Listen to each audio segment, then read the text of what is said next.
কাবো ভার্দের বিপক্ষে আর্জেন্টিনা জিতেছে, জাস্ট জিতেছে।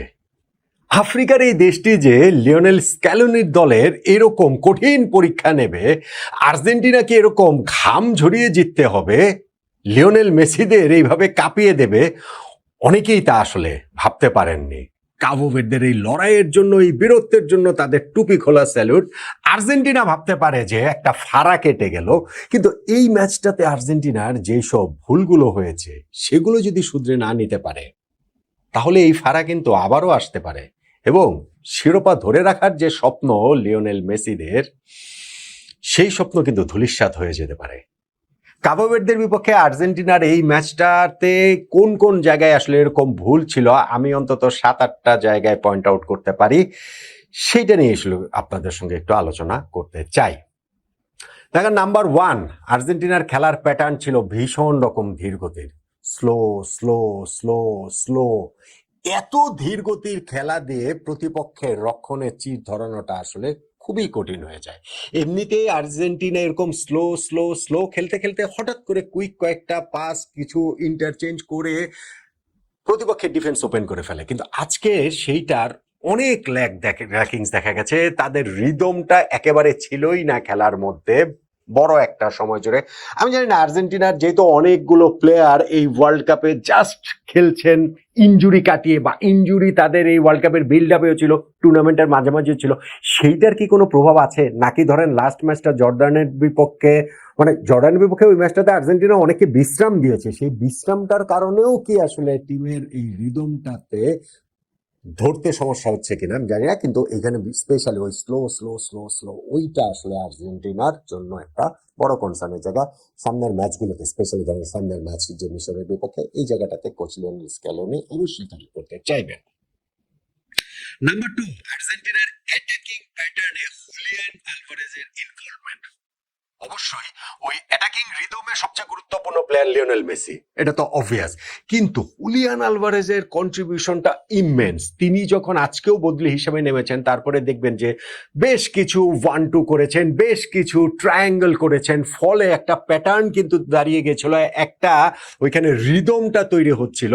সো হুলিয়ান আলভারেজ এই ওয়ার্ল্ড কাপে আর্জেন্টিনা খুবই গুরুত্বপূর্ণ প্লেয়ার। এটা আমি ওয়ার্ল্ড কাপের শুরু থেকেই বলে আসছি যে আলভারেজ এই ওয়ার্ল্ড কাপে আর্জেন্টিনার ট্রাম্প কার্ড, এবং এখনো আমি বলি, আলভারেজ যদি নিজের অ্যাবসলিউট বেস্টে না আসতে পারেন, তাহলে কোনো না কোনো ম্যাচে আর্জেন্টিনা ভুগবে, কোনো না কোনো ম্যাচে আর্জেন্টিনা ওয়ার্ল্ড কাপ থেকে ছিটকে যেতে পারেন।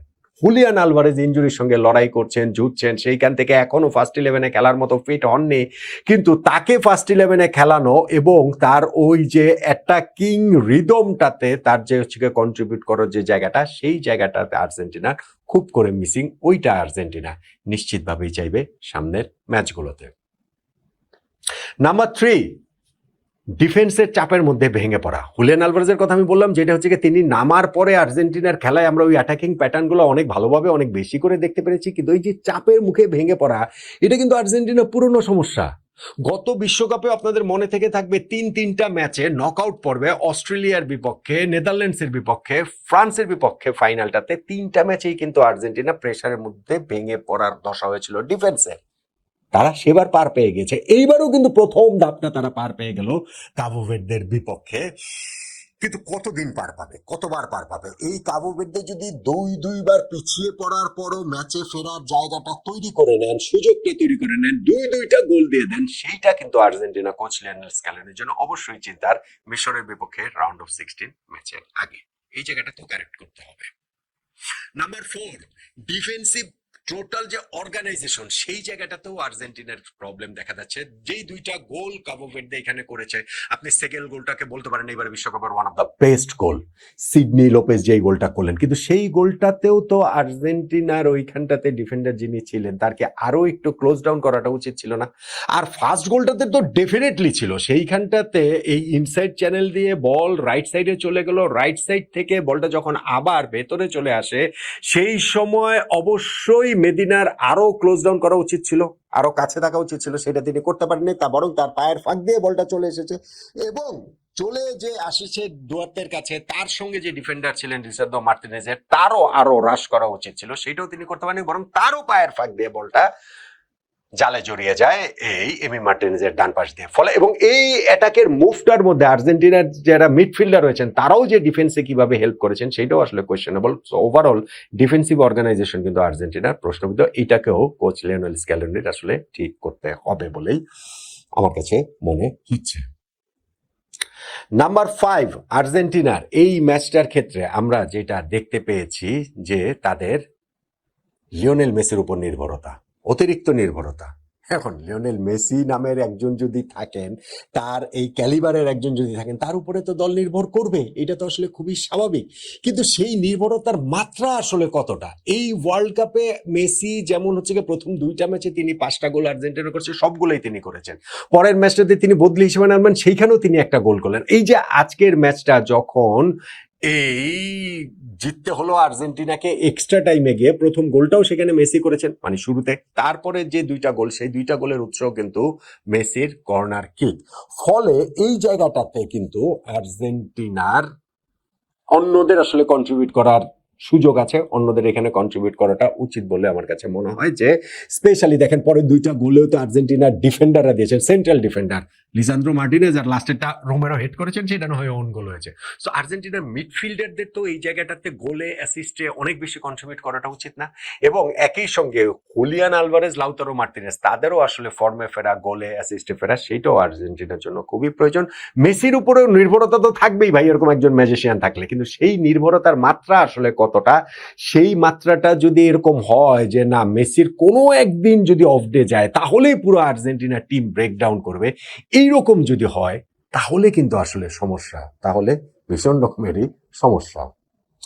নাম্বার 6, আমার কাছে আরেকটা জিনিস মনে হয়, সেটা হচ্ছে গিয়ে আর্জেন্টিনার একটা মেন্টাল টেনশন কাজ করেছে তাদের খেলায়, স্পেশালি লাস্ট গোলটা যখন তারা দিয়েছে 3-2-তে তারা এগিয়ে গেছে, এটা অনেক বেশি মানে মেন্টালি টাফ তো বটেই, যে তারা প্রথমে এগিয়ে গিয়েছে কাবো ভার্দের মতো দলের বিপক্ষে, সেইটা তারা শোধ করে দিয়েছে প্রতিপক্ষ, সেকেন্ড টাইম এগিয়ে গেছে, মানে 90 মিনিট পেরিয়ে খেলাটা এক্সট্রা টাইমে যাওয়াটাই আর্জেন্টিনার জন্য একটুখানি মেন্টালি পিছু টেনে ধরা। সেই এক্সট্রা টাইমের শুরুতেও তারা গোল দিয়ে দিয়েছে, সেই গোলটাও কাবো ভার্দে শোধ করে দিয়েছে। ফলে গিয়ে যখন তারা আবার থার্ড গোলটা দিল, এরপরের অংশটাতে দেখবেন যে আর্জেন্টিনার খেলায় ওই টেনশনটা ছিল যে না তারা কি আসলে হেরে যাচ্ছে কিনা। ওই সময় আর্জেন্টিনা কতগুলো চান্স কনসিড করেছে আপনি খেয়াল করে দেখেন। সেই জায়গাটাতে দিবু মার্টিনেজের একটা ব্রিলিয়ান্ট সেভ ছিল, 2টা সেভ ছিল, ইনফ্যাক্ট আরো একটা টোপো গেঙ্গের হাত থেকে তিনি ওইখানটাতে বাঁচিয়েছেন। ফলে ওই যে শেষ দিকে গিয়ে যে অবস্থাটা, যে না আমরা কি বিশ্বকাপ থেকে বিদায় নিয়ে নিচ্ছি কিনা, লিওনেল মেসির কি বিশ্বকাপ শেষ হয়ে যাচ্ছে কিনা, এই একটা টেনশন মনে হয়েছে যে আর্জেন্টিনা খেলেছে। এই টেনশনটার সাথে কিন্তু আর্জেন্টিনা পরের ম্যাচগুলোতেও ডিল করতে হবে, সামনের ম্যাচগুলোতেও ডিল করতে হবে। এটা তো নকআউট পর্ব মাত্র শুরু হলো, এবং এই বিশ্বকাপে নকআউট পর্ব কিন্তু একটা ম্যাচ বাড়তি রয়েছে, এবং সেই বাড়তি ম্যাচটা ধরেন খেলতে হলো, এখনো 4টা নকআউট পর্বের ম্যাচ আছে, রাউন্ড অফ 16 ম্যাচ রয়েছে, রাউন্ড অফ ওইখানে এরপরে কোয়ার্টার ফাইনাল রয়েছে, সেমিফাইনাল রয়েছে, ফাইনাল রয়েছে। ফলে আর্জেন্টিনাকে এই যে ফিয়ার অফ ফেইলিওর, যে না আমাদের বিশ্বকাপ শেষ হয়ে যাচ্ছে কিনা, লিওনেল মেসির বিশ্বকাপ শেষ হয়ে যাচ্ছে কিনা, এই মেন্টাল টেনশনটার সাথে আসলে ডিল করতে হবে বলে আমার কাছে মনে হয়। এই ম্যাচটা তো কাবো ভার্দের সাথে সেটা খুব ভালোভাবে তারা পারে নাই, উতরে গেছে, জাস্ট উতরে গেছে। এবং ধরেন নাম্বার 7, কাবো ভার্দের যে খেলার প্যাটার্ন, তার মনে হয়েছিল যে ডিফেন্স এইরকম খেলাটাই তারা খেলবে। হ্যাঁ তারা ডিফেন্স করেছে, তারা লো ব্লকেই খেলেছে, তারা ওই যে 5 জন যোগ 4 জন 9 জনকে ডিফেন্সের সামনেই রেখেছিল, কিন্তু একই সঙ্গে তারা যে ফাস্ট কাউন্টার অ্যাটাকে গিয়েছে সেইটার সঙ্গেও তো আর্জেন্টিনা ডিল করতে পারে নাই। তো লো ব্লক ফাস্ট অ্যাটাক, এইটা তো আজকের ম্যাচটা দেখে মিশরও এই মানে ফরমেশনটা অ্যাডাপ্ট করে যদি আর্জেন্টিনার সঙ্গে খেলে, আর্জেন্টিনাকে কিন্তু সেইখানটাতেও ভুগতে হবে। এবং এই ফাস্ট অ্যাটাকটার সঙ্গে আর্জেন্টিনা শুরুতেই যে তাদের ওই প্রতিপক্ষের অ্যাটাকটা ভেঙে দিতে পারছে না, সেইটাও নিশ্চিতভাবে একটা কনসার্নের জায়গা। মিশর এই প্যাটার্নটাতেই খেলার কথা, সমশক্তির দল হলে অন্য আলোচনা, কিন্তু ধরেন মিশরও তো এরকম অনেক পিছিয়ে থাকা শক্তি আর্জেন্টিনার তুলনায়। ফলে তারাও চাইবে, যেহেতু কাবো ভার্দের এটা টু সাম এক্সটেন্ট একটা সাকসেস স্টোরি, যে তারা এইখানটাতে 2-2 করে ফেলেছিল, খেলা এক্সট্রা টাইমে নিয়ে গিয়েছিল, টাই ব্রেকার থেকেও খুব দূরে ছিল না। ফলে ওই একই রকম অ্যাপ্রোচে মিশরও খেলতে পারে আর্জেন্টিনা কোচ লিওনেল স্ক্যালোনির। তাই এই লো ব্লক ফাস্ট অ্যাটাক যে টিমগুলো রয়েছে, ওই পেসি, সেই টিমগুলোর সঙ্গে কিভাবে আসলে মানে ওইটাকে অ্যাডাপ্ট করবে, সেইটাও আসলে চিন্তা ভাবনা করে তার দেখতে হবে। ট্রেনিং গ্রাউন্ডে ওই কাজটাও করতে হবে। দেখেন আর্জেন্টিনার এই দলটা লিওনেল স্ক্যালোনির দল, গত ওয়ার্ল্ড কাপ স্কোয়াডের 17 জনই আছে। গত ওয়ার্ল্ড কাপ ফাইনালে যারা শুরু করেছেন তাদের মধ্যে প্রায় সবাই মোরলেস তারা 11-এই খেলছেন। দু একজন বাদ দিয়ে আসলে আনহেল ডি মারিয়া ছাড়া গত টিমটাই মোটামুটি রয়েছেন, এবং লিওনেল স্ক্যালোনির এই দল এমন ভাবে গত এই 5-7 বছর ধরে একসঙ্গে আছেন, তাতে করে তাদের প্রায় একটা ক্লাব দলের মতো অবস্থা হয়ে গেছে। কিন্তু কোনো একটা সময় যখন এই ভাঙনগুলো, ফাটলগুলো চোখে পড়ে, সেইটাকে যদি দ্রুত কারেক্ট করে না নিতে পারেন, ওয়ার্ল্ড কাপের মতো টুর্নামেন্ট কিন্তু খুবই নির্দয়, খুবই নিষ্ঠুর।